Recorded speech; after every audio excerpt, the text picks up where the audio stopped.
Welcome to our channel finance with Arun Kumar. Dear friends, ఈరోజు మనం Kotak neo DMart అకౌంట్లో ఆప్షన్ సెల్లింగ్, ఇది చాలా ఇంపార్టెంట్. ఆప్షన్ సెల్లింగ్ స్ట్రాటజీని, ఆప్షన్ సెల్లింగ్ ఎలా చేయాలో ఒకసారి చూద్దాం. సో ఇలా మనకు యాప్ ఓపెన్ అవ్వగానే వస్తుంది stocks, futures, mutual funds.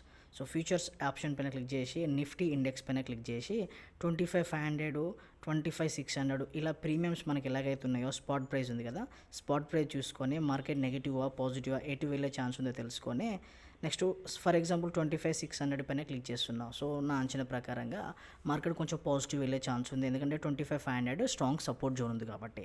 So ఇక్కడ బై ఉంది, సెల్ ఉంది. సో ఇక్కడ మీరు గమనించండి, బయ్యింగ్కి ఎంత చూపిస్తుంది, ప్రైస్ వచ్చేసి 118 దగ్గర రన్ అవుతుంది. సో 1 లాట్ అంటే నీకు రిక్వైర్మెంట్ ఎంత కావాలి, 7,700 కావాలి.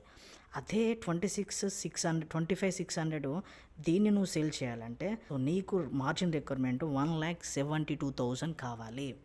ఎక్కువ మార్జిన్ అడుగుతుంది. దీన్నే ఆప్షన్ సెల్లింగ్ అంటారు. బట్ ఆప్షన్ సెల్లింగ్లో స్టాప్ లాస్ అనేది చాలా తక్కువ హిట్ అవుతాయి. ఆప్షన్ బయింగ్లో స్టాప్ లాస్ అనేది చాలా టైమ్స్ అనేది కొడుతూ ఉంటుంది. సో ఆప్షన్ సెల్లింగ్ స్ట్రాటజీ చాలామందికి వర్కౌట్ అవుతుంది. బట్ ఇక్కడ లాస్ అనేది చాలా ఎక్కువ ఉంటుంది, ప్రాఫిట్ అనేది లిమిటెడ్గా ఉంటుంది. బట్ ఖచ్చితంగా లిమిటెడ్ ప్రాఫిట్స్ వచ్చే ఛాన్స్ అనేది 100% ఉంటుంది. స్టాప్ లాస్ మాత్రం ఆప్షన్ సెల్లింగ్కి ఖచ్చితంగా యూజ్ చేయాలి. ఆప్షన్ సెల్లింగ్ అనేది very very important. Stop loss ఖచ్చితంగా మీరు పెట్టుకోవాలి friends. For example stop loss ఎట్లా పెట్టాలి, ఎట్లా సెల్ చేయాలో చూపిద్దాం. ఇక్కడ 26,600 ప్రైస్ పైన క్లిక్ చేసి సెల్ పైన క్లిక్ చేసి మార్కెట్ పైన క్లిక్ చేసి 1 లాట్ అంటే 65 షేర్స్, నాకు రిక్వైర్మెంట్ 1,72,000 అడిగింది, సెల్ పైన కొట్టేశా. సో నెక్స్ట్ ఇమీడియట్గా పొజిషన్లోకి వెళ్ళింది. సో ఈ పొజిషన్లో మీరు ప్రైస్ రన్ అవుతుంది చూసుకున్నట్లయితే, సో ఇక్కడ స్టాప్ లాస్ మనం ఎలా పెట్టాలి, ఇది ఓన్లీ ఎడ్యుకేషన్ పర్పస్ కోసం మాత్రమే. 25,600 PE పైన క్లిక్ చేసి బై టు స్క్వేర్ ఆఫ్ పైన క్లిక్ చేసి ఎస్ఎల్ లిమిట్లోకి వెళ్ళాలి.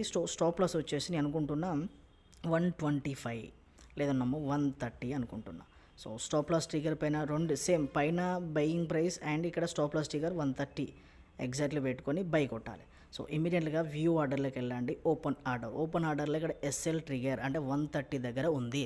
సో నువ్వు అనుకున్నట్టు కనుక మార్కెట్ కిందికే వెళ్తే ఇలా మనం ప్రాఫిట్లో ఉంటాం. సో నువ్వు అనుకున్నట్టు రివర్స్ కనుక వెళ్ళి మార్కెట్ నెగిటివ్ రివర్స్ కనుక వెళ్ళింది అనుకో, 130 వెళ్ళగానే మార్కెట్ ఆటోమేటిక్గా క్లోజ్ అయిపోతుంది, నీ ఆర్డర్ అనేది ఫినిష్ అయిపోతుంది. సో ఇలా మీరు ఆప్షన్ సెల్లింగ్ని యూజ్ చేసి డైలీ ఎంతో కొంత ఈజీగా ఎర్న్ చేయొచ్చు అండ్ స్టాప్ లాస్ అనేది చాలా ఈజీగా పెట్టుకోవచ్చు. సో ఈ పొజిషన్ క్లోజ్ చేయాలంటే ఫస్ట్ స్టాప్ లాస్ని ఆర్డర్ని క్యాన్సిల్ చేసి పొజిషన్లోకి వెళ్ళి దీన్ని ప్రెస్ చేసి బట్టి స్క్వేర్ ఆఫ్ టు పొజిషన్ కొట్టి కన్ఫర్మ్ కొట్టాలి. సో ఆటోమేటిక్గా పొజిషన్ అనేది క్లోజ్ అయిపోయింది. ఇలా మీరు ఆప్షన్ సెల్లింగ్ కూడా చేయొచ్చు కోటక్ నియో డిమార్ట్ అకౌంట్లో. Thank you. నా వీడియో నచ్చినట్లయితే లైక్ చేయండి, సబ్స్క్రైబ్ చేయండి, నీకు తెలిసిన ఫ్రెండ్స్కి షేర్ చేయండి. థ్యాంక్ యూ అందరికీ.